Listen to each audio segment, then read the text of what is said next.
You can see those two counter snipers scanning for threats in their positions on the rooftop.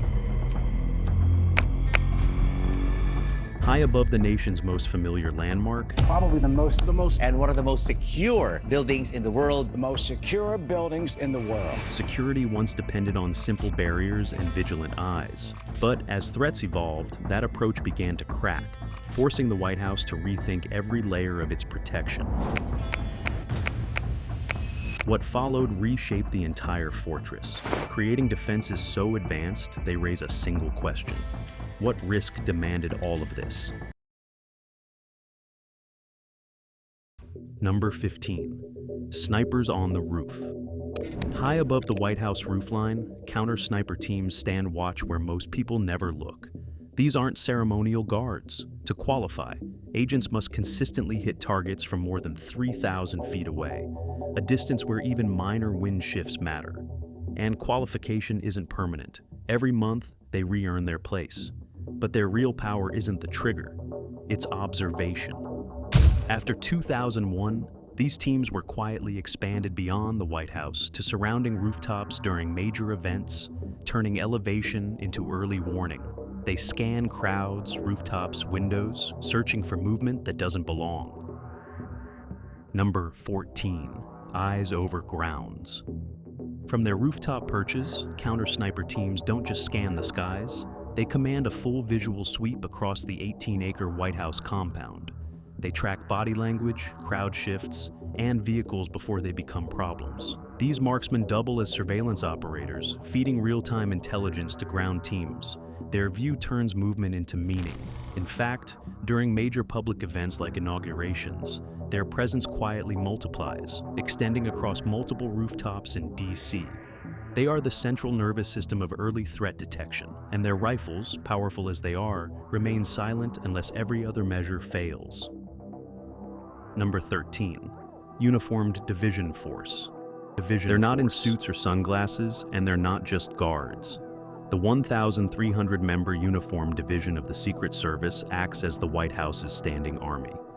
They're stationed at gates, operate checkpoints, secure rooftops, and monitor building interiors. Unlike the plainclothes agents flanking the president, this division forms the immovable perimeter, seen and unseen. Spread across all 18 acres, they rotate posts around the clock. Some units specialize in bomb detection, others in rooftop sweeps or emergency response. And during high-alert scenarios, their coordination can lock down the compound in seconds without ever stepping beyond the fence. Number 12. Training without margin. Every uniformed division officer endures a grueling 29-week training cycle before ever setting foot near the White House. But that's just the beginning. Post-deployment, they're assigned to elite specialties like K-9 units, rooftop snipers, or rapid response assault teams. Each track demands continuous recertification, live simulations, and split-second decision-making under pressure. Failure isn't tolerated because hesitation at the wrong moment could cost lives. In fact, many officers cross-train in multiple specialties, ensuring flexibility when an emergency breaks normal protocol. The White House doesn't just require protection, it demands operators who are already thinking 10 steps ahead. Number 11, the 13-foot fence. Before 2019, the White House was surrounded by a fence just 6.5 feet tall, shorter than an NBA player. Today, that's been doubled. The new 13-foot steel perimeter stretches 3,500 feet and is anchored in reinforced concrete designed to stop a speeding vehicle dead. Its bars are spaced just 5.5 inches apart, too narrow for even a child to squeeze through. This wasn't just a visual upgrade, it was a structural reimagining. After high-profile breaches, including one that reached the East Room, this $64 million overhaul transformed the first line of defense from decorative to unbreakable. Number 10. Fence with sensors. This fence doesn't just stand, it listens. Embedded inside the thick steel bars are pressure and motion sensors calibrated to detect human contact. Even a hand brushing the surface can trip an alert. Anti-limb technology at the top, believed to include angled panels and slippery coatings, prevents grip.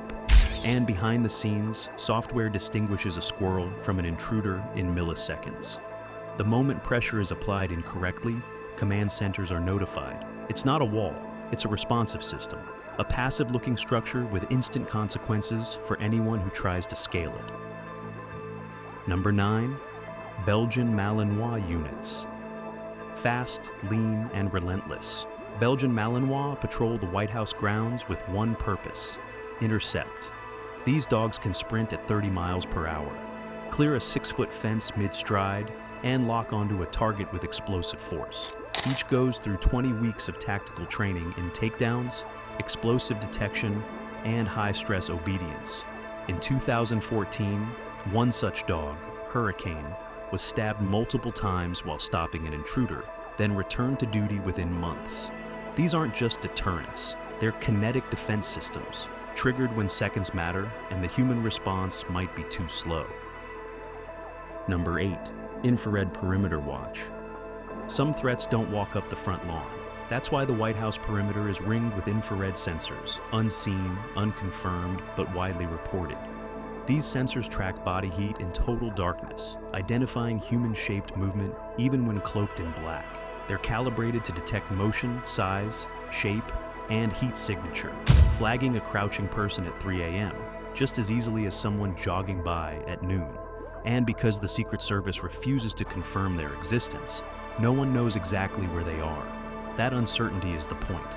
If you don't know where to avoid, you can't avoid being seen. Number 7, floors that track.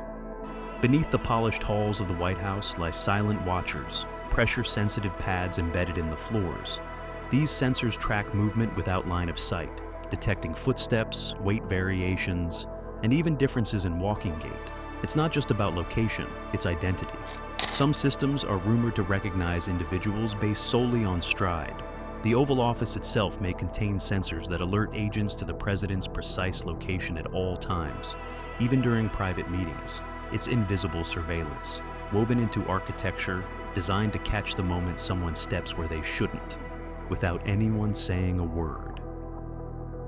Number 6, radar above roofline.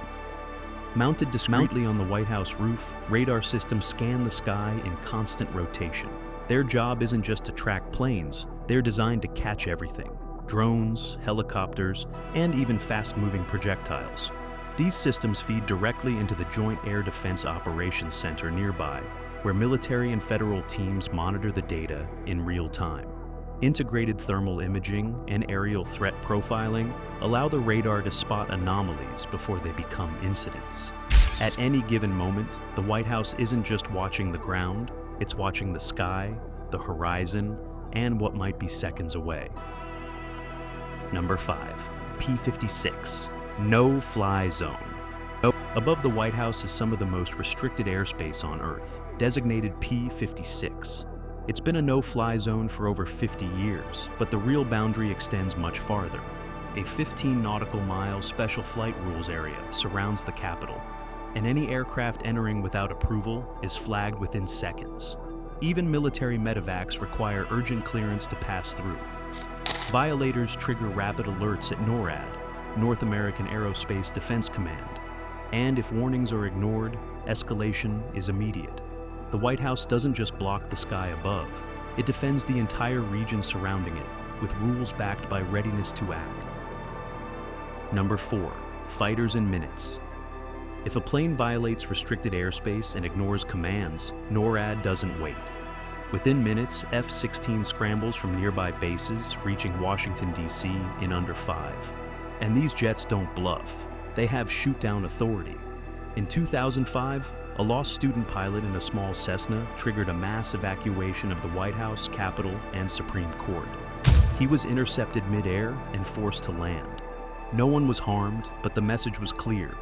Even a single-engine aircraft gets treated like a missile until proven otherwise. The sky has zero tolerance for hesitation. Number 3, counter-drone defenses. The biggest drone threat to the White House isn't what's buzzing now. It's what might appear silently tomorrow. That's why the Secret Service uses advanced counter-UAV systems that can detect, track, and take control of drones mid-flight. Radio frequency drone rifles can jam signals or force emergency landings. Some systems even hijack GPS to steer drones safely away. And beyond that, hidden surface-to-air missile batteries positioned around DC stand ready for more serious threats. Whether it's a hobbyist's mistake or a hostile payload, the White House doesn't wait to find out. It reacts and it neutralizes. Number 2, Ballistic White House. The White House features 147 windows, but none are ordinary. Each one is fitted with ballistic glass that can stop high-caliber rounds, weighing over 300 pounds and requiring cranes for replacement. During a 2011 shooting, bullets struck the building, but none penetrated. Yet shockingly, the breach went unnoticed for 4 days, exposing a blind spot now sealed. Inside, a positive pressure filtration system protects against chemical, biological, and radiological attacks, pushing air out so nothing can seep in. And before anyone gets near, guests, staff, and even cabinet members undergo airport-grade screening. Every inch is built to withstand more than just history. Number 1, bunkers below ground. Beneath the East Wing lies the Presidential Emergency Operations Center, PEOC. Concealed by vault-like doors, it's a sealed command bunker first built after Pearl Harbor and hardened during the Cold War. Inside, its own oxygen supply, independent communication lines, and food stores for extended lockdowns. But the real secret? A rumored deeper facility known as the DUCC, Deep Underground Command Center, believed to be reinforced against direct nuclear strikes. Connected by a 761-foot tunnel to the Treasury building, this subterranean world is designed for the unthinkable. When all else fails, this is where continuity of government begins. Every layer exists because failure isn't an option. From rooftop snipers to buried command centers, the White House is protected by systems designed to stay invisible until the worst day arrives. If one detail surprised you, like the video, subscribe, and share it.